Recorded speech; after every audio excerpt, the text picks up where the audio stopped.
চৌঠা মে পেহেলগাম থেকে শুরু হওয়ার কথা অমরনাথ যাত্রা। চারধাম যাত্রার মধ্যেই এই অমরনাথ যাত্রা খুব জনপ্রিয় পুণ্যার্থীদের কাছে। এই অমরনাথ যাত্রার জন্য প্রস্তুতিও সারা হয়ে গিয়েছে। হোটেল বুকিং থেকে শুরু করে হেলিকপ্টার বুকিং সবকিছু সারা হয়ে গিয়েছে।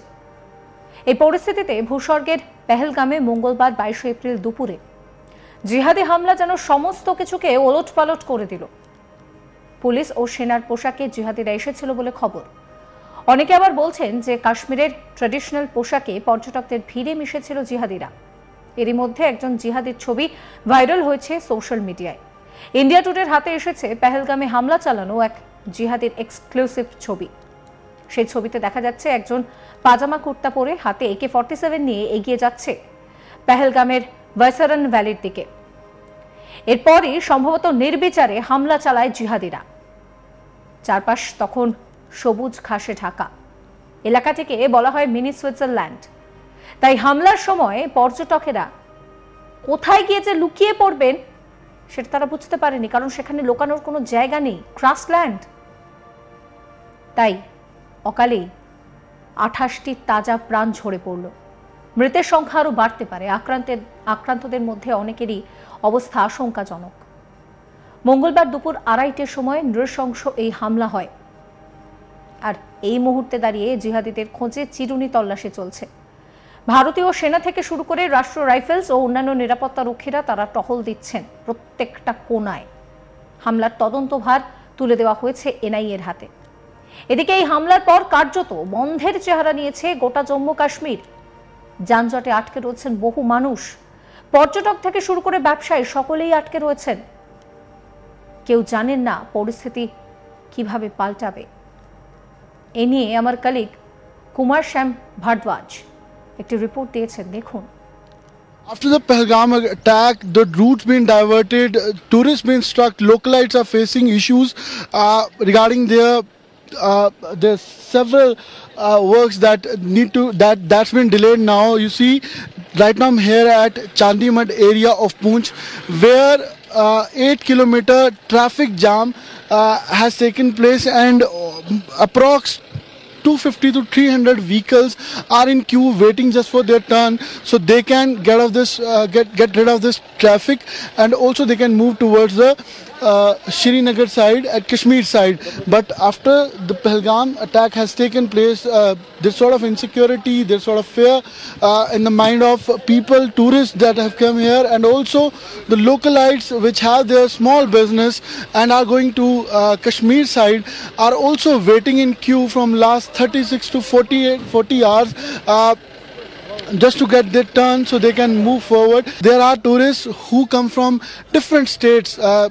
The one I was talking to, they are from Odisha, and they have came first time from Odisha to Kashmir. What sort of insecurity you have in your mind? What do you want to say? How are you feeling right now? Have you eaten something, or what sort of preparations are being made by the administration side? See, we have come prepared, like we will enter by evening. That's how we planned.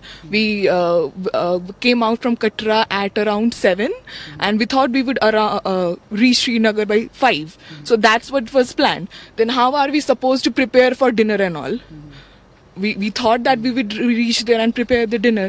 So it is a moment of crisis. We don't know how to deal with it. You heard about the terror attack which has happened? Yeah, we have heard, and of course there's network problem. Families are calling from many of us are from Bengal, and families are calling that the Pahalgam matter, and they are worried about our safety. Yeah, we are first time in Kashmir. क्या कहेंगे आप, क्या लेकर आ रहे थे, कहाँ? ये माल में बेच, देखो ये यहाँ देखो, ये लेकर हाँ बेट लेके काल के बांधे। आप अभी सभी जा रहे हैं आगे? सभी जाना। हम सब वेजिटेबल्स फ्रूट्स लेके आए हैं, सब श्रीनगर जा रहे हैं। कल शाम के यहाँ पे रुके हुए हैं, जम्मू से लेके आए हैं। हाँ जी, सब जम्मू से लेके आए। এক পর্যটক বলছেন যে আমরা ভেবেছিলাম সন্ধ্যার মধ্যে পৌঁছে যাব। আমরা কাটরা থেকে সকালে 7টা নাগাদ বেরিয়েছিলাম। আমরা ভেবেছিলাম আমরা শ্রীনগর পৌঁছে যাব 5টার মধ্যে। এরপর আমরা ডিনার তৈরি করব ভেবেছিলাম। আর 5টা দিনের মতোই দিনটা শুরু হয়েছিল জম্মু কাশ্মীরের অন্যতম জনপ্রিয় টুরিস্ট স্পট পেহেলগামে। পেহেলগামে দেশ বিদেশ থেকে ভিড় করেন পর্যটকেরা। মঙ্গলবার 22 এপ্রিল দুপুরে পেহেলগাম থেকে 5 কিলোমিটার দূরে জিহাদি হামলা, আর সেই জিহাদি হামলায় প্রায় 28 জনের মৃত্যু হয়েছে। আহতের সংখ্যা 50-এরও বেশি, যদিও মৃতের সংখ্যা আরও বাড়তে পারে বলেই খবর, কারণ আহতদের মধ্যে বেশ কয়েকজনের অবস্থা গুরুতর বলেই হাসপাতাল সূত্রে জানা যাচ্ছে। এই ভয়ঙ্কর নৃশংস হামলার দায় ইতিমধ্যে স্বীকার করে নিয়েছে পাকিস্তানের নিষিদ্ধ জিহাদি সংগঠন লস্কর ই তৈবার শাখা সংগঠন টিআরএফ। এই ঘটনার পর সোশ্যাল মিডিয়ায় বিভিন্ন ভিডিও আসতে শুরু করেছে। জানা গিয়েছে পুলিশ ও সেনার ছদ্মবেশে জিহাদিরা এসেছিল। ওই সময় ঘাসে ঘেরা ভাইসরন একেবারেই সেখানে ঘরোয়া মোডে ছিলেন পর্যটকেরা। প্রিয়জনদের সঙ্গে কেউ তখন ভেলপুরি খাচ্ছিলেন, কেউ রেস্তোরাঁর পাশে দাঁড়িয়ে সেলফি তুলছিলেন। তারা কেউ জানতেন না যে মুহূর্তের মধ্যে ছবিটা পুরো পাল্টে যেতে পারে।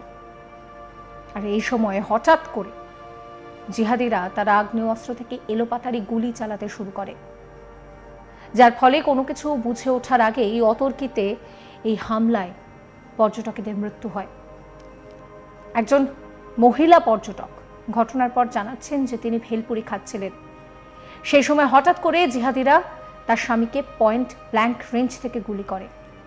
ঘটনাস্থলেই জানে শেষ হয়ে যান তার স্বামী। তবে হামলার আগে জানেন তো জিহাদিরা ধর্মের কথা জিজ্ঞাসা করেছিল। তারা ধরে ধরে জিজ্ঞাসা করেছিল কে কোন ধর্মের। এরপর এক এক করে পর্যটকদের জানে শেষ করা হয়। ওই মহিলা জানাচ্ছেন যে তার স্বামীকে জানে শেষ করার আগে জিহাদিরা বলেছিল যে ও বোধহয় মুসলিম নয়। এরপর তার স্বামীকে জানে শেষ করে দেওয়া হয়। পর্যটকেরা কি বলছেন শুনুন। यहाँ पर अटैक हुआ आतंकवादियों का, हम लोग बाल बाल बचे हैं,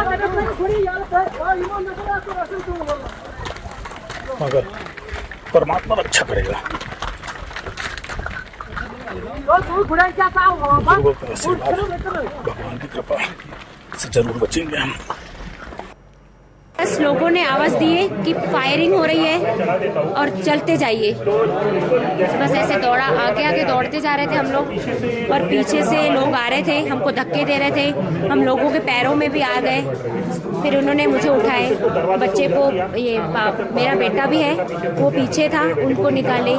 हम पीछे ध्यान ही नहीं दे रहे थे क्योंकि हमको आगे की सोचना था। पूरी खाली से मेरा पति साइड में था, एक इंसान है उसने यहाँ पे उसने बोला कि शायद मुस्लिम नहीं है। उसने पूरी खाली से मेरा पति साइड में था, एक इंसान है उसने यहाँ पे उसने बोला कि शायद मुस्लिम नहीं है। उसने মর্মান্তিক ঘটনা।